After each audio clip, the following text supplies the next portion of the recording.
ازاي تعرفي ان الراجل ده بيتسلى بيكي وانه مش اخد علاقته بيكي بجدية وانه بيستخدم كلمة الحب بس كإطار كده لنوايا سيئة تجاهك؟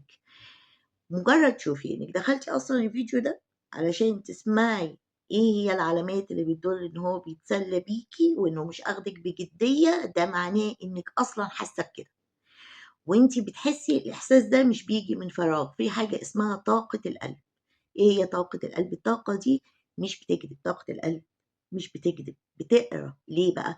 لانها بتقرا طاقة قلب الشخص او الطرف اللي قدامها، ما يقدرش هو يتحكم فيها انه يزيفها. شوفي الرسول عليه الصلاة والسلام كان يقول لك ايه: واستفتي قلبك ولو افتوك. ليه بقى؟ القلب بيحس. فمجرد دخولك الفيديو ده فانتي جواكي هذا الهاجس، انتي حاسة بكده، خدي ده بعين الاعتبار. ده مهم، اللي حاسة بيه هو ده اللي بيبقى فعلا ده الواقع. والنهاردة أنا هقولك على علامات تؤكد لك هذا الإحساس. أتمنى لو أول مرة تشوفي قناتي شرفيني بالاشتراك في القناة، دعموني باللايك، أكون سعيدة جدا. ولو عندك مشكلة من أي نوع ده رقم الواتس الاستشارات مفتاح البلد مصر، وركزي معايا واحدة واحدة. تلاقيه مش قادر يحدد أو ما بيرضاش يحدد شكل علاقتكم. ايه نوع العلاقة اللي بينكم وبين بعض؟ يعني انت شايفاه عمال يتودد وعمال يلف حواليك يمين وشمال عامل حاجات كتير جدا بتحسسك ان الراجل ده عايز يرتبط بيكي، ومع ذلك لما تيجي تسأليه بشكل مباشر او غير مباشر طب احنا ايه نوع العلاقة اللي بيننا وبين بعض، تلاقيه بيتهرب وما بيحاولش ان هو يحط عنوان للنقطة دي. لما تلاقيه ما بيخليكيش تمسكي تليفونه، مستحيل يخليكي تمسكي تليفونه. هنقول ما هو بيحافظ على خصوصيته. الإنسان لما بيحب بيبقى حاسس إنه كتاب مفتوح قدام الشخص الآخر، لكن كونه إن هو أنتِ متعرفيش الباسورد بتاع تليفونه، إنِّك تفتحي التليفون يعني ما يخليكيش تمسكي تعملي مثلًا مكالمة أو إنِّك تشوفي أي حاجة زي ما بيحصل، فضول يعني. ده معناه إن جوّه التليفون ده في بنات تانية، في مراسلات مع بنات تانية، وفي صور، وفي مصايب سودا هو مش عايزِك تعرفيها ولا تشوفيها أصلًا. لمّا تلاقيه مش مهتم يعرف إيه اللي بيدور في حياتِك، مين أقرب الناس ليكِ، مين صاحبتِك الإنتيم، طب يومِك كان ماشي إزاي، طب إيه المشاكل اللي أنتِ بتعاني منها، هو لا يهتم أصلًا، هو الموضوع ما بيسألكيش عن ده أصلًا. مش مهتم يعرف. الراجل الجاد لمّا بيحب حد بيبقى عايز يعرف كل كبيرة وصغيرة في حياته، ما بيبطّلش إنه يسأل، خصوصًا لو في فترة التعارف اللي هي بتسبق الارتباط من وجهة نظرِك.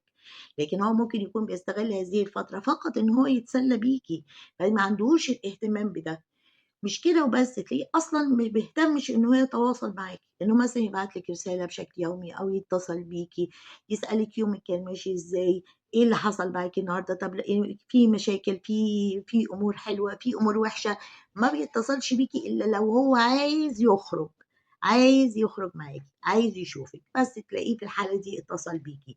لكن ما فيش أي تواصل رسايل أو تليفونات بتعبّر عن اهتمامه، اشتياقه، إنِّك شاغلة دماغه. لمّا تلاقي الحاجات دي كلّها افهمي إنه ده مش آخد علاقتِك بأي جدية بأي شكل من الأشكال.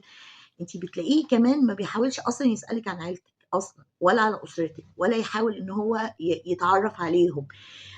الراجل الجَد بيبقى عايز يعرف أهل الإنسانة اللي هيرتبط بيها، يعني يبحث يشوف الناس دي إيه، وضعهم إيه، عايز يتعرّف عليهم، عايز يقرّب من الدايرة القريّبة. لمّا تلاقيه بيعمل كده اعرفي إن هو مش أخد الموضوع بجدية، مش وبس، ده كمان إياك تقرّبي من أهله، يعني تلاقيه ما بيجيبش سيرة أهله ده خالص، ما بيتكلّمش عنهم.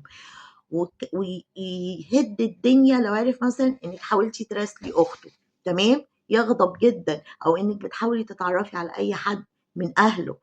يعني ما فيش حد آخد الموضوع بجدية مع بنت، وإن هو عايز فعلًا يتقدّم لها، وهتلاقيه بالعكس ده بيبقى عايز يقول للناس كلّها وعايز يقول لأمه. ولو هو بقى شايف إن أنتِ من المستوى الأخلاقي مش هيتضايق إن هو يلاقيكِ في تواصل بينِك وبين أخته. كمان بتلاقيه بيخفي عنِّك كل المعلومات الخاصة بيه مهما كانت بسيطة، حتى أسامي أصحابه، الناس القريبين منه، ما بيعرّفكيش حاجة عنه، هو مش بيعرّفِك حاجة عنه.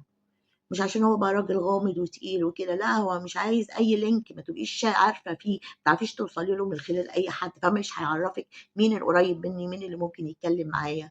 لما تلاقيه ما بيحاولش يظهر، يعني الواحد لما بيحب حد بيلزق فيه كده، عايز يبقى موجود في كل مكان هو موجود فيه، لا ده ما بيحاولش يظهر معاكي في اي تجمع باي شكل من الاشكال، ولو حصل وبقى موجود كانه ما يعرفكيش اصلا، مش عشان بقى بيحافظ على سمعتك وكده، لا، علشان ما تلزقيش فيه، عشان عشان ما تسمعيش عنه مثلا، عرفوا ان انتم مرتبطين فيقولوا لك ازاي، طب هو كان مرتبط بفلانه، طب هو احنا لسه شايفينه مع واحده، فدايمًا يعتذر لِك بقى ويفهّمِك إن هو مشغول وإن هو كده.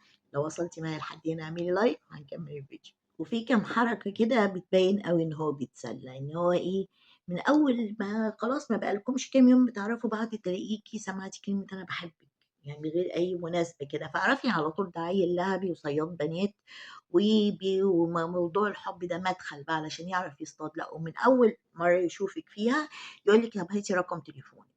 يعني تحسي إن هو إيه، أهبل يعني إيه، أو هو متعوّد على كده، أو الموضوع سهل بالنسبة له، ما عندهوش أي مشكلة في النقطة دي. إيه تاني، لو حصل بينكم بقى أي مشكلة يقول لِك أنا هانتحر، أنا لو سِبتيني هاموّت نفسي، أنا اعرفي إن هو عيّل كدّاب الكلام اللي أنا قُلته ده خطير جدًا، لإن الراجل الجاد عكس الكلام ده كلّه، عايز يعرف كل حاجة عنِّك. ساكنة فين؟ أهلِك مين؟ بتعملوا إيه؟ إيه اللي بيمُر في حياتِك من حاجات حلوة وحاجات وحشة؟ إيه الضغوطات اللي بتتعرّضي لها؟ إيه الحاجات اللي نِفْسِك فيها؟